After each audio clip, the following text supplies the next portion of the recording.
apaixonado pelo rádio, um cara que gosta muito da comunicação e me formei já aos 34 anos, incentivado pela minha esposa Márcia. Vai estudar, por que você não estuda e tal? E hoje, graças a Deus, estou aí à frente do jornal Virou Notícia, lá em Santa Luzia. Como eu digo sempre, a minha equipe, né? Ramon, a sua equipe, falei, estou chegando aí. Quando eu chego, meus 2 celulares, às vezes um tripé. E agora tem um tal de microfone que tem que levar, né, cara? Eu acho que o microfone às vezes intimida um pouco, mas vamos falar sobre isso mais pra frente. Mas eu sempre gostei muito de comunicação, muito incentivado, acredito eu, pela minha mãe, que até hoje escuta muito rádio, vê muita TV. E sou um entusiasta aí da comunicação. E acredito que tem espaço para todo mundo que quer fazer um trabalho sério, um trabalho com a verdade. E o podcast está aí para isso. Eu tenho acompanhado aqui os episódios.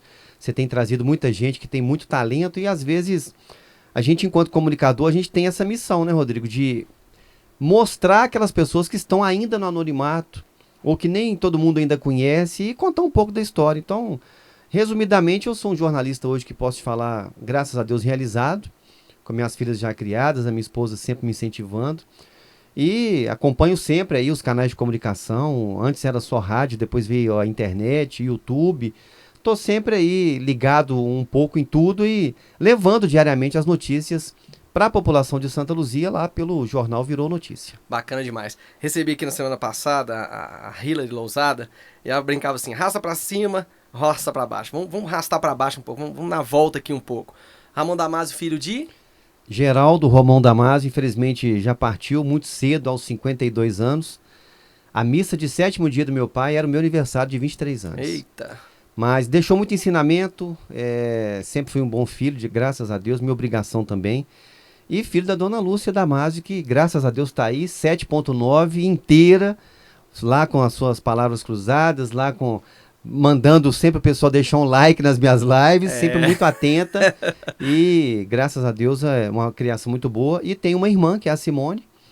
E sou casado já há algum tempo, tenho 2 filhas também. E filho do Sr. Geraldo e da dona Lúcia. Bacana. Ramon Damasio na infância, né? Ramon Damasio que conhece essa região aqui onde é gravado o nosso podcast, né? O Alto do Veracruz, né? Que é o mais popularmente o... AVC? AVC, Alto Veracruz.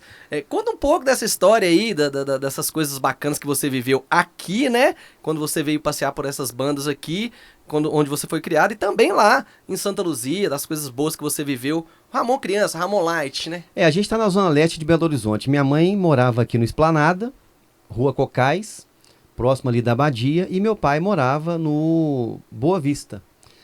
Eles casaram e meu pai foi trabalhar no frigorífico Minas Gerais Frimisa. Por conta disso, comprou um barracão na Avenida Brasília e mudamos para Santa Luzia. A Avenida Brasília, na época, só tinha o supermercado do Mauro e a empresa de ônibus, a garagem do Expresso Luziense. Era ainda via de mão única, enfim. Eu me recordo bem dessa infância. Só que eu ficava muito lá. Santa Luzia, muito aqui na casa da minha avó. Então... fui criado nessa região aqui, conheço bem essa região toda. E uma infância normal, como toda criança da época. Férias a gente passava aqui na casa da minha avó, brincando com os primos e tal. O que mais gostava de fazer aqui na casa da avó quando tava por aqui? Tinha um pé de goiaba na casa da minha avó ali que a gente falava que era o nosso avião, cara. Ficava ali, era um avião nosso. Eu gostava muito de pegar a pitanga que tinha lá também no quintal. Tinha goiaba, pitanga, tinha essa goiabeira que a gente fazia lá de avião. Pelo que você falou, pertinho no campo do Pompeia ali, né? Ali na Rua Cocais. Ainda existe a Rua Cocais, mas com a duplicação da Avenida dos Andradas, parte ali, deixou de ser Rua Cocais e virou Avenida dos Andradas. Mas era uma infância muito bacana. Eu vinha sempre aqui na Abadia com meu avô. Meu avô comprava jornal todo dia, gostava de ler o jornal. E a gente, na época das férias, uma época como essa agora, a gente estava aqui com certeza brincando. E aí, puxando na memória, né? Como o tempo passa rápido, cara. Jornal que na época do seu avô era Pasquim, né? Já é o estado de Minas que ele comprava todo dia pra ler ali e tal. Vou fazer 51 anos agora em fevereiro. Então me recordo bem desse período aí da infância vivida aqui na região. Foi muito bom, muito produtiva e só tenho boas lembranças. E lá na Santa Luzia, o Ramon, brincalhão com a Simone... Com todo mundo lá no bairro que você morava, ou na Avenida Brasília, ou depois no Morado do Rio, pra onde você mudou. Diz que você andava de bicicleta bastante, hein? Diz que você era um bom ciclista. Chamava a atenção daqueles que estavam ao arredor. O que você fazia na bicicleta, assim, que você às vezes sente saudade, assim, lembrando o tempo de criança? Eu sempre gostei de andar de bicicleta, morava lá no Morada do Rio e ia para a escola de bicicleta. Aí chegava na porta da escola e ficava empinando, uma roda só. Naquela época a gente tinha uma turma, tinha Charles, tinha Mansueto, tinha Cláudio. E disputava quantos postos a gente ia andar de uma roda só. Que legal, hein? Aí chegava no colégio, filho. Naquela época não tinha essa ostentação de hoje em dia, né? Você tinha uma bicicleta e você tava bem. E aí deitava os meninos mais novos, pulava os meninos de bicicleta lá. E hoje eu ando de bicicleta ainda. Outro dia eu tava empinando a bicicleta e passou um menino e falou assim: ó, o tio tem as manhas, hein? Eu falei, é tio, né? Fazer o quê, né? É, só que esse tiozão agora pedala de Santa Luzia a Pampulha, né? Não é no Cabritão, mas é pra saúde mesmo. Tá sempre, eu acompanho nas redes sociais. Às vezes passa na porta da administrativa, faz uma foto bem bonita. Depois segue via Lagoa da Pampulha pra pedalar ao lado daquele paraíso, né? Que lugar bacana, que bacana. Muito Aproveitando aí esse gancho, hoje o mundo tá muito informatizado, né, Ramon? O pessoal, as crianças de hoje, a gente tá falando que você andava de bicicleta, tem outras brincadeiras também, mas ninguém hoje em dia mais 24 horas no celular. Cadê aquelas brincadeiras, pular no toco, rouba bandeira? E dessas brincadeiras aí que você lembra, e um conselho pra essa turma, as crianças, né? Porque depois dos 15 pra frente, eu acho que a galera é celular mesmo e boa. Rodrigo, eu acho que o grande erro tá na gente enquanto pai. Por que o nosso filho tem que ter um celular melhor do que o nosso? Hoje em dia eu fico vendo as mães com as crianças para poder entreter, para passar o tempo ali. Antigamente você metia o bico na boca do menino e parava de chorar. Hoje em dia a criançada toda está com tela. Menino de 1 ano, 2 anos está com tela o tempo inteiro.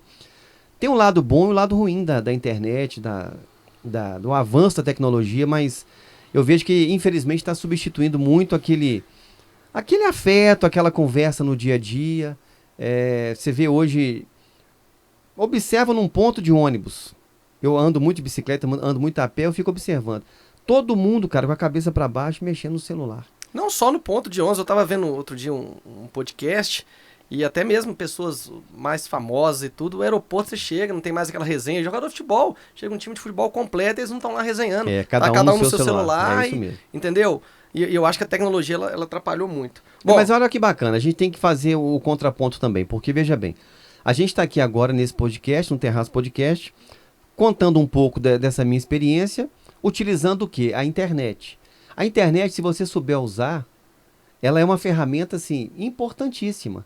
Mas tem que saber usar. Tem que saber também conversar com os adolescentes hoje, porque, como eu falei que hoje em dia alguns pais, algumas mães estão ali, dá o celular para o menino pequeno ainda para poder ficar calado. E os adolescentes, dependendo da maneira que você fala hoje, o adolescente fala assim, peraí, ué. Então existe uma inversão de valores e essa turma de hoje quer tudo de forma muito imediata.